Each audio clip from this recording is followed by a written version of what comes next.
இதுவரையும் இப்படி செய்யலையா? இனிமே செஞ்சு பாருங்க. இட்லி மாவு அரைச்ச உடனே அடுப்பில் ஏன் வைக்கணும்னு வீடியோவில் பார்க்கலாம். இது போல் உங்களோட கிச்சனுக்கு தேவைப்படக்கூடிய நம்மளோட டெய்லி லைஃப்க்கு தேவையான பல யூஸ்ஃபுல்லான டிப்ஸ் அண்ட் ட்ரிக்ஸும் க்ளீனிங் டிப்ஸும் பார்க்கலாம். Hello friends, welcome back to Nalini morning cooking. இப்போ நம்ம வீடியோக்குள்ளே போகலாம். முதல் டிப்பு, நம்ம வீட்டு ஷெல்ஃபில் கபோர்ட்லலாம் குழந்தைங்க இந்த மாதிரி ஸ்டிக்கர்ஸ் ஒட்டியிருப்பாங்க. இது போல் ஸ்டிக்கரை நம்ம ஈஸியாக ரிமூவ் பண்ணுறதுக்கு ஹேர் ட்ரையர் யூஸ் பண்ணி அந்த ஸ்டிக்கரை ரிமூவ் பண்ணலான்னு ஏற்கனவே ஒரு வீடியோ போட்டிருப்பேன். நிறைய பேர் எங்கள் வீட்டில் ஹேர் ட்ரையர் இல்லை, இதே எப்படி நான் ஹேர் ட்ரையர் இல்லாமல் ரிமூவ் பண்ணுறதுன்னு கேட்டிருந்தாங்க. அவங்களுக்கான ஒரு டிப் சொல்ல போகிறேன். உங்கள் வீட்லேயும் இது போல் பீரோவில், ஷெல்ஃபில், கபோர்ட்லன்னு குழந்தைங்க அங்கங்கே ஸ்டிக்கர் ஒட்டி இருந்தாங்கன்னா, ஹேர் ட்ரையர் இல்லை அப்படின்னா இது போல் ஈஸியாக அதை ரிமூவ் பண்ணிவிடுங்க. இதை ரிமூவ் பண்ணுறதுக்கு நம்ம ஒரு நியூஸ் பேப்பர் எடுத்துக்கலாம். நியூஸ் பேப்பருக்கு பதிலாக நோட்டு பேப்பர் இருந்தாலும் எடுத்துக்கோங்க. அந்த ஸ்டிக்கரோட அளவுக்கு தகுந்த மாதிரி பேப்பரை அது மேலே வச்சுடுங்க. நம்ம வீட்டில் அயன் பாக்ஸ் எல்லார் வீட்லேயும் இருக்கும். அப்படி இருக்க அயன் பாக்ஸை ஹீட் பண்ணிவிட்டு அதை நீங்கள் ப்ளக்லேருந்து கலட்டிடுங்க. இப்போ இந்த அயன் பாக்ஸோட ஹீட்டை அப்படியே பேப்பர் மேலே வைக்கணும். டைரெக்டாக கபோர்ட்லேயோ பீரோ மேலேயோ வைக்காமல் இது போல் வச்சு நல்லா ஒரு 2 நிமிஷம் அப்படியே விடுங்க. இப்போ நீங்கள் தொட்டு பார்த்தாலே நல்லா அந்த ஹீட் இருக்குங்க. அதனால் பார்த்து இதை ஹேண்டில் பண்ணுங்கள்.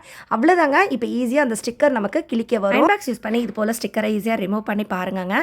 இந்த ஐடியா உங்களுக்கு பிடிச்சிருந்ததுன்னா, யூஸ்ஃபுல்லாக இருந்ததுன்னா வீடியோக்கு ஒரு லைக் கொடுங்க. அடுத்தது, நம்ம வீட்டில் இருக்க கேஸ்கட் எடுத்திருக்கேன். இந்த கேஸ்கட் யூஸ் பண்ணி சூப்பரான ஒரு ஐடியா தான் பார்க்க போகிறோம். இப்போ ஒரு சாக் பீஸ் எடுத்துக்கோங்க. இப்போ நான் வச்சுருக்க அந்த கேஸ்கட் கொஞ்சம் பெரிய சைஸ் கேஸ்கட். அதை சுற்றி இந்த மாதிரி வெளிப்புறமாக ஒரு வட்டம் போட்டுக்க போகிறேன். இப்போ நம்ம வீட்டில் இருக்கிற சின்ன குக்கரோட கேஸ்கட் இருந்தால் எடுத்துக்கோங்க. அப்படி இல்லைன்னா சின்னதாக ஒரு தட்டு இருந்தால் எடுத்துக்கோங்க. அதை நம்ம ஏற்கனவே போட்டிருக்க அந்த வட்டத்துக்குள்ளே மறுபடியும் வச்சு ஒரு வட்டம் போட்டுக்கிறோம். ஒரு சில பேருக்கு கோலம் போட தெரியாதுங்க. அப்படிப்பட்டவங்க இந்த மெத்தடில் ஈஸியாக கோலம் போடலாம். அதுவும் நமக்கு பொங்கல் வரப்போது, இந்த டைமில் பொங்கல் பானை வரைஞ்சி நம்ம கோலம் போடுவோம். இந்த மாதிரி நீங்கள் என்ன கோலம் போட போகிறீங்களோ அதை ஒரு சாக் பீஸில் ஃபஸ்ட்டே வரைஞ்சி வச்சுக்கோங்க. இது போல் கெச்சப் பாட்டில் அப்படி இல்லைன்னா ஃபெவிகால் பாட்டில் இருந்ததுன்னா எடுத்துக்கோங்க. அதில் நீங்கள் இது போல் கோலம் மாவை ஃபில் பண்ணிவிட்டு அழகாக நீங்கள் அந்த சாக் பீஸில் வரைஞ்சதுக்கு மேலே இது போல் வரைஞ்சிக்கலாம். பொதுவாக நமக்கு கோலம் போடும்போது ஒரு சில பேருக்கு அந்த வளைவு நெளிவெல்லாம் வராது. நீங்கள் இந்த மாதிரி பாட்டில் யூஸ் பண்ணிங்கன்னா இது நமக்கு பேனா பென்சில் போல் நல்லா ஈஸியாக வளைஞ்சி வரும். நம்ம கோலமும் சூப்பராக போட்டுடலாம். கோலம் போட தெரியாதவங்க இந்த மாதிரி ட்ரை பண்ணி பாருங்கள். அனைவருக்கும் இனிய பொங்கல் திருநாள் நல்வாழ்த்துக்கள்ங்க. இப்போ அடுத்து ஒரு பவுலில் ஒரு டம்ளர் அளவுக்கு பச்சரிசி எடுத்திருக்கேன். இது கூட ஒரு 1/4 டம்ளர் அளவுக்கு பாசி பருப்பு எடுத்திருக்கேன். பொதுவாக நம்ம எல்லாருமே பொங்கல் செய்கிறோன்னா குக்கரில் தாங்க செய்வோம். இப்போ பொங்கல் வரப்போகிறதுனால நிறைய பேர் பானையில் தான் செய்வோம். நீங்கள் பிகினராக இருக்கீங்க, இப்போ தான் மேரேஜ் பண்ணியிருக்காங்க அப்படின்னா பானையில் எப்படி பொங்கல் செய்யலான்னு இப்போ பார்க்க போகிறோம். நான் இப்போ பானையில் செய்யாமல் இது போல் நல்லா அடி கனமான பாத்திரத்தில் செய்கிறேன். உங்கள் வீட்டில் இது போல் பாத்திரம் இருந்தால் அதுலேயும் நீங்கள் பொங்கல் செய்யலாம். இப்போ நம்ம செய்ய போகிற இந்த பொங்கலுக்கு தேவையான அளவு தண்ணி ஊற்றிக்கலாம். நான் 1/4 டம்ளர் அளவுக்கு அரிசி பருப்பு எடுத்திருக்கேன். இதுக்கு 6 டம்ளர் அளவுக்கு தண்ணி ஊற்றிருக்கேன். ஒரு 3/4 டம்ளர் அளவுக்கு பால் எடுத்திருக்கேங்க. இது எல்லாத்தையும் சேர்த்துட்டு நல்லா மிக்ஸ் பண்ணிவிடுங்க. இந்த தண்ணி நல்லா கொதித்து பொங்கி வரும். இந்த பால் கலந்த தண்ணி பொங்கி வரும்போது தான் நம்ம பொங்கலோ பொங்கல்னு 3 முறை சொல்வோம். பொங்கலோ பொங்கல், பொங்கலோ பொங்கல்னு 3 முறை சொல்லிவிட்டு அடுப்பை நல்லா லோ ஃப்ளேமில் வச்சுட்டு எடுத்து வச்சுருக்கிற அரிசியும் பருப்பையும் இதில் சேர்த்துக்கோங்க. என்னடா இதெல்லாம் சொல்கிறாங்கன்னு நினைக்காதீங்க. ஒரு சில பேர் நியூலி மேரிடாக இருப்பாங்க, பிகினராக இருப்பாங்க. அவங்களுக்காக தாங்க இதை ஷேர் பண்ணுறேன்.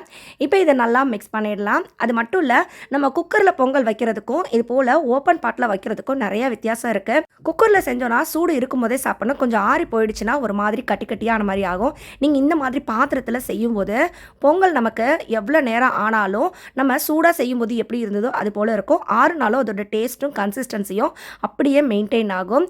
இப்போ ஒரு 20 நிமிஷம் நல்லா மூடி வச்சுருந்தேன். இடையில அடிக்கடி கிளறி விட்டுக்கோங்க. அவ்வளோதாங்க, நம்மளோட பொங்கல் சூப்பராக ரெடி ஆகிடுச்சு. எக்ஸ்ட்ரா தண்ணி எதுவும் நிற்கலை. நம்ம இந்த மாதிரி அடி கனமான பாத்திரம் பயன்படுத்தும் போது அடியும் பிடிக்காது. இப்போ நான் பயன்படுத்தியிருக்க இந்த பாத்திரம் இன்னும் சூப்பராக இருக்குங்க.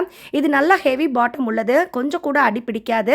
நம்ம இதில் குழம்பு, கிரேவி, பிரியாணி இது போல் பொங்கல் எதுனாலும் செய்யலாம். இப்போ நான் வெண்பொங்கல் செய்கிறேன். இப்போ நம்ம இதுவே இனிப்பு பொங்கல்னால் இதில் வெல்லத்தை நம்ம அப்படியே சேர்த்துக்கலாம். வெண்பொங்கல்ங்கிறதுனால நான் எதுவும் சேர்க்கலை. இதுக்கு தாளிப்பு கொடுத்துடலாம். தாளிக்கிறதுக்கு ஒரு தடுக்கா பேனில் 2 ஸ்பூன் அளவுக்கு நெய் சேர்த்துருக்கேன். 3 ஸ்பூன் அளவுக்கு குக்கிங் ஆயில் சேர்த்துருக்கேன். இது கூடவே மிளகு, சீரகம், கருவேப்பிலை, இஞ்சி, பச்சை மிளகாய், கொஞ்சம் முந்திரி பருப்பு இதெல்லாம் சேர்த்து நல்லா வதக்கிட்டு ஆஃப் பண்ணும்போது கொஞ்சம் பெருங்காயத்தூள் சேர்த்து இந்த தாளிப்பை ரெடி பண்ணி வச்சுருக்க இந்த பொங்கலில் சேர்த்துக்கோங்க.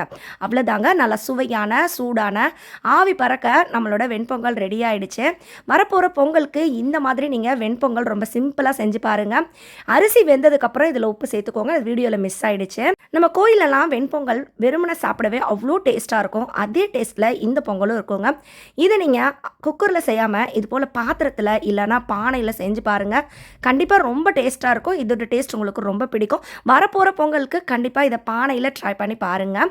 தண்ணி அளவு மிஸ் ஆகாமல் கரெக்டாக வருங்க. இப்போ நம்ம யூஸ் பண்ண இந்த பாத்திரம் நல்லா அடி கனமாக இருக்கும். நிறைய பேர் என்னோட வீடியோவில் கேட்குறீங்க இது என்ன பாத்திரம்னு. இது நான் இண்டஸ் வேலியில் வாங்கின ஒரு பிரியாணி பாட் தாங்க இது. இந்த பாத்திரம் நான் ரொம்ப நாளாக யூஸ் பண்ணிகிட்ருக்கேன். நல்லாவே இது குக்கிங்க்கு ஈஸியாக இருக்குதுங்க. இந்த பாத்திரம் பிடிச்சதுனால இண்டஸ் வேலியிலேருந்து கேஸ்ட் அயர்ன் ப்ராடக்ட்டும் நான் வாங்கியிருக்கிறேன்.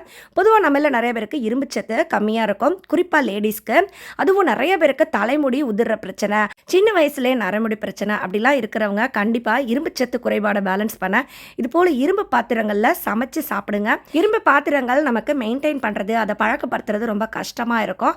அப்படிப்பட்டவங்க இது போல் கேஸ்ட் அயர்ன் யூஸ் பண்ணுங்கள். இதை கஷ்டப்பட்டு பழக்கப்படுத்தணும்னு அவசியம் இல்லைங்க. இப்போ நான் வாங்கின இண்டஸ் வேலி ப்ராடக்ட்டை நீங்கள் உடனே சமையல் பண்ண ஸ்டார்ட் பண்ணலாம். இதை லேசாக வாஷ் பண்ணிவிட்டு ஆனியனை நல்லா ஃப்ரை பண்ணி எடுத்துகிட்டு மறுபடியும் கொஞ்சம் லிக்விட் போட்டு வாஷ் பண்ணிவிட்டு இது போல் அடுப்பில் லோ ஃப்ளேமில் வச்சுட்டு கொஞ்சமாக ஆயிலை அப்ளை பண்ணிவிட்டு நல்லா புகை வர வரையும் வச்சுருங்க. அதுக்கப்புறம் எப்பயும் போல் நீங்கள் குக்கிங்க்கு யூஸ் பண்ணலாம்.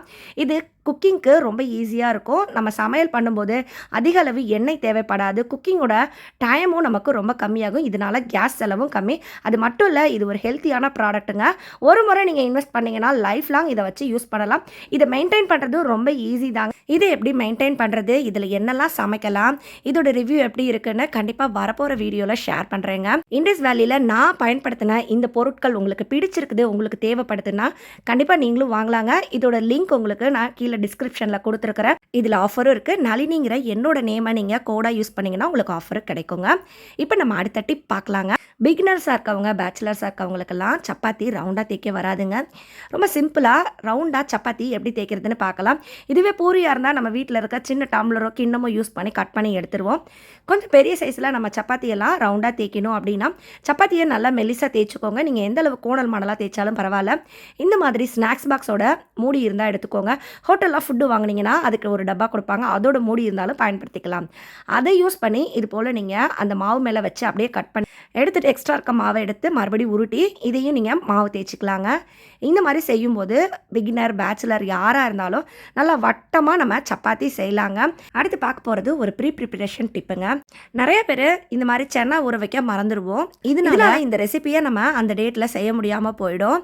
இந்த மாதிரி இருக்கிற பயிறு வகைகள், தானியங்கள் இது எதுவாக இருந்தாலும் நீங்கள் இதை ஊற வைக்கும்போது இது நல்லாவே நமக்கு வெந்து வரும். இது நம்ம குறைஞ்சது 6லேருந்து 8 மணி நேரம் ஊற வைக்கணுங்க. இப்போ நான் எடுத்துருக்கிற இந்த கொண்டக்கடலையை ஒரு 8 மணி நேரம் நல்லா தண்ணியில் வாஷ் பண்ணிவிட்டு ஒரு 8 மணி நேரம் ஊற வச்சு எடுத்துருக்கேன். நல்லா இது ஊறுனதுக்கப்புறம் இதோட தண்ணியை வடிகட்டி எடுத்துருங்க. இது வடிகட்டி எடுத்துகிட்டு இதில் கொஞ்சம் கூட ஈரம் இருக்கக்கூடாது. ஈரம் இல்லாத இந்த கடலையை நம்ம நல்லா ஏர் டைட்டாக இருக்கான ஒரு டப்பாவில் போட்டு வச்சுக்கலாம். ஒரு கண்ணாடி பாத்திரத்துலேயோ இல்லை ஒரு ஸ்டீல் டப்பாலையோ இந்த கடலையை மட்டும் போட்டுக்கோங்க.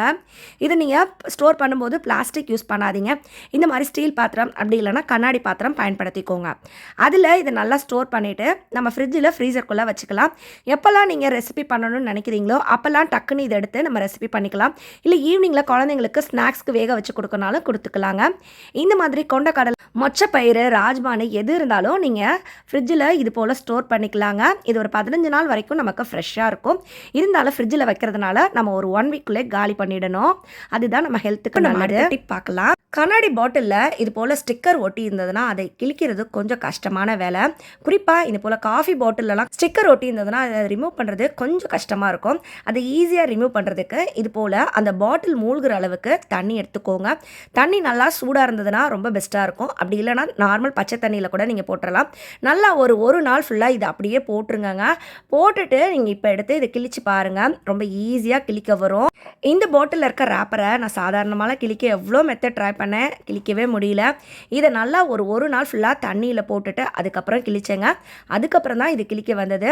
இந்த மாதிரி கண்ணாடி பாட்டில் நீங்கள் யூஸ் பண்ணணும்னு நினைக்கிறீங்க, அதோட ரேப்பரை கிழிக்கணும்னா இந்த ஐடியா ட்ரை பண்ணுங்கள். நல்லா ஒரு நாள் ஃபுல்லாக சாதாரண தண்ணியில் போட்டாலே போதுங்க, ரொம்ப ஈஸியாக அதோட ரேப்பரை கிழிக்க வரும். நல்லா கிழிச்சதுக்கப்புறம் பாத்திரம் தேய்க்கிற ஸ்டீல் நார் யூஸ் பண்ணி நல்லா மேலே இருக்கிற அந்த பசையை தேய்ச்சி எடுத்துக்கோங்க. தேய்ச்சி எடுத்துகிட்டு கொஞ்சம் குக்கிங் ஆயில் பூசி விட்டிங்கன்னா நல்லா அது க்ளீனாக இருக்குங்க. இப்போ நம்ம இதில் எந்த பொருள்னாலும் ஸ்டோர் பண்ணலாம், பார்க்குறதுக்கு ரொம்ப அழகாக இருக்கும். இதை நம்ம கேர்ஃபுல்லாக யூஸ் பண்ணணும். இந்த மாதிரி கூட நீங்கள் கண்ணாடி பாட்டிலை நம்ம வீட்டு கிச்சனில் யூஸ் பண்ணிக்கலாம். நம்ம வீட்டில் கிரைண்டர் ரிப்பேர்னா இது போல் மிக்ஸி ஜாரில் தான் இட்லிக்கு மாவு அரைப்போம். என்ன தான் மிக்சியில் அரைச்சாலும் கிரைண்டரில் இருக்கிற மாதிரி அந்த இட்லி இருக்கவே இருக்காது. இதுக்கு காரணம் நிறையா இருக்குங்க. ஆனால் கிரைண்டரில் அரைச்சது போல் மிக்சிலையும் அரைக்க முடியும். அது எப்படின்னு தான் இப்போ பார்க்க போகிறோம். இதுக்கு நம்ம ஒரு சில மெத்தடை ஃபாலோ பண்ணணும். இதுக்கு இது போல் நீங்கள் அரிசி உளுந்த ஒரு 3லேருந்து 4 மணி நேரம் நல்லா ஊற வச்சு எடுத்துக்கோங்க. நான் ஒரு 2.5 டம்ளர் அரிசிக்கு 3/4 டம்ளர் அளவுக்கு உளுந்து எடுத்திருக்கேன். உளுந்து கூட ஒரு 2 ஸ்பூன் அளவுக்கு வெந்தயமும் சேர்த்து ஊற போட்டிருக்கேன். இப்போ நம்ம ஃபஸ்ட்டு உளுந்து அரைக்கலாம். உளுந்து அரைக்கிறதுக்கு முன்னாடி தண்ணியை நல்லா வடிகட்டிட்டு இந்த உளுந்து கூட ஒரு பொருள் சேர்க்க போகிறோம். அது என்னென்னா, இந்த டம்ளருக்கு 1/4 டம்ளர் அளவுக்கு அவல் சேர்த்துக்கோங்க. அவல் சேர்த்துட்டு நல்லா இந்த உளுந்தோடு சேர்த்து மிக்ஸ் பண்ணிவிடுங்க. அவல் நல்லா வாஷ் பண்ணிவிட்டு சேர்த்துக்கோங்க. உளுந்தும் அவலும் சேர்க்கும் போது இது நல்லா இந்த உளுந்தை நமக்கு உபரித்தன்மையை அதிகப்படுத்தும். இதனால் மிக்சியில் அரைக்கிற அந்த மாவுலேருந்து வரக்கூடிய இட்லி, தோசை எல்லாமே கிரைண்டரில் அரைச்ச மாதிரி இருக்குங்க. அதுதான் முக்கியமான விஷயம். நீங்களே பாருங்கள், இந்த உளுந்தோட அளவு நமக்கு கூடுதலாக இருக்கும். உளுந்து மாவும் நல்லா பந்துன்னு கிரைண்டரில் அரைச்சது போல் எம்பி வருங்க. இதுவே நீங்கள் அவல் சேர்க்காமல் அரைச்சிங்கன்னா உளுந்த மாவு இது போல் இருக்காது. இப்போ நம்ம அரிசி அரைச்சதுக்கப்புறம் அரிசி கூட இந்த பொருளை சேர்த்துக்கோங்க. நான் இப்போ பாதி அளவு அரிசியை கொரன்னு அரைச்சி வச்சுருக்கேன். இது கூட ஒரு கைப்பிடி அளவு சாப்பாடு சேர்த்துருக்கேன். அதாவது நம்ம சாப்பிட்ற சோறு தான் சேர்த்துருக்கேன். இந்த சோறு சேர்த்துட்டு இந்த அரிசியை நல்லா நைஸாக அரைச்சிக்கோங்க. இப்போ அரிசி உளுந்து ரெண்டையும் சேர்த்து நல்லா உங்கள் கைகளால் இது போல் மிக்ஸ் பண்ணிவிடுங்க. நல்லா ஒரு 5 நிமிஷம் போல் உங்கள் கைகளால் கலக்கி விட்டுக்கோங்க. அப்போ தான் கிரைண்டரில் அரைச்ச மாதிரி மாவு நல்லா எம்பி வரும். இட்லியும் நல்லா சாஃப்டாக பந்தாக இருக்குங்க. இப்போ நம்மளோட இட்லி மாவு ரெடி ஆகிடுச்சு. நம்ம சில நேரம் பகல் நேரத்தில் லேட்டாக மாவு அரைப்போம், ஆனால் நைட்டு இட்லி ஊற்றணுன்னு தேவை இருக்கும். அந்த மாதிரி டைமில் மாவை குயிக்காக புளிக்க வைக்கிறதுக்கு ஒரு டிப் பார்க்கலாம். இப்போ நான் அடுப்பில் ஒரு வேஸ்ட்டான தோசை தவா வச்சுருக்கேன். அதாவது நம்ம பிரியாணிக்கு தம் போடலாம், இது போல் தவா யூஸ் பண்ணுவோம். அப்படி இருக்கிற ஒரு தவா வச்சுக்கோங்க. அடுப்பை நல்லா ஹை ஃப்ளேமில் வச்சு அந்த தவாவை நல்லா ஹீட் பண்ணிவிடுங்க. தவா நல்லா ஹீட் ஆனதுக்கப்புறம் நம்ம ரெடி பண்ணி வச்சுருக்க இட்லி மாவை அந்த தோசை தவா மேலே வச்சுக்கலாம். நல்லா நீளமாக இருக்கிற ஒரு டம்ளர் எடுத்துக்கோங்க. இந்த டம்ளரை இந்த மாவோட நடுப்பகுதியில் வச்சு நல்லா ரொட்டேட் பண்ணி நல்லா இது போல் செட் பண்ணிவிடுங்க. தோசை தவா நல்லா ஹீட் ஆனதுக்கப்புறம் அடுப்பு ஆஃப் பண்ணிவிடுங்க. அந்த தோசை தவாவோட ஹீட்டை இந்த நம்ம வச்சுருக்க பாத்திரத்துக்குள்ளே நல்லா பரவும். நம்ம உள்ள டம்ளர் வச்சுருக்கிறதுனால இந்த ஹீட்டு உள்ளே இருக்க மாவு ஃபுல்லாகவே நல்லா பரவி வருங்க. இந்த ஹீட் தான் நமக்கு இந்த மாவை குயிக்காக புளிக்க வைக்கும். இப்போ இந்த பாத்திரத்தை நம்ம மூடி வச்சிடலாம். மூடி வச்சுட்டு இந்த ஹீட்டு நமக்கு வெளியில் போகாமல் இருக்கிறதுக்காக நல்லா இந்த மாதிரி திடமாக இருக்கிற ஒரு டிஷர்ட்டு இல்லைனா ஒரு நல்லா தடிமனாக இருக்க ஸ்வெட்டர் அந்த மாதிரி கூட நீங்கள் இதில் எடுத்துக்கலாம். இதனால இது போல் ரேப் பண்ணி, அதாவது நல்லா போர்த்தி வைக்கும்போது இந்த ஹீட் அப்படியே அந்த பாத்திரத்துக்குள்ளே இருக்கும். இதனால நமக்கு மாவு குயிக்காக புளிச்சிருங்க. குளிர்காலம் பனிக்காலத்துலலாம் இந்த மாதிரி நீங்கள் செஞ்சீங்கன்னா மாவு டக்குன்னு புளிச்சு வரும். கண்டிப்பாக இதை ட்ரை பண்ணுங்கள். நீங்களே பாருங்கள், இந்த மாவு நல்லா எம்பி வந்திருக்குது. நான் இதை ஒரு மதியான நேரத்தில் லேட்டாக தான் அரைச்சேன். ஆனால் நைட்டு நான் இட்லி ஊற்றும் போது நம்மளோட இட்லி மாவு நல்லா பொங்கி இது போல் வந்திருக்குது. இந்த மாவை நல்லா மிக்ஸ் பண்ணிவிட்டு நீங்கள் எப்பயும் போல் இட்லி தட்டில் இதை ஊற்றி இட்லி சுடலாங்க. இன்றைக்கி நான் சொன்ன இந்த ஐடியாக்கள் எல்லாமே ட்ரை பண்ணி பாருங்கள். நான் சொன்னதில் எந்த ஐடியா பிடிச்சிருந்ததுன்னு கமெண்ட்டில் சொல்லுங்கள். இந்த வீடியோ பிடிச்சிருந்தால் லைக் பண்ணுங்கள், நிறைய பேர் கூட ஷேர் பண்ணுங்கள். நீங்கள் இதுவரை நம்ம சேனலை சப்ஸ்கிரைப் பண்ணலன்னா சப்ஸ்கிரைப் பண்ணிக்கோங்க. நான் மறுபடியும் உங்களை அடுத்து ஒரு சூப்பரான வீடியோவில் சந்திக்கிறேன். அது வரைக்கும் பாய் ஃப்ரெண்ட்ஸ். தேங்க்ஸ் ஃபார் வாட்சிங்.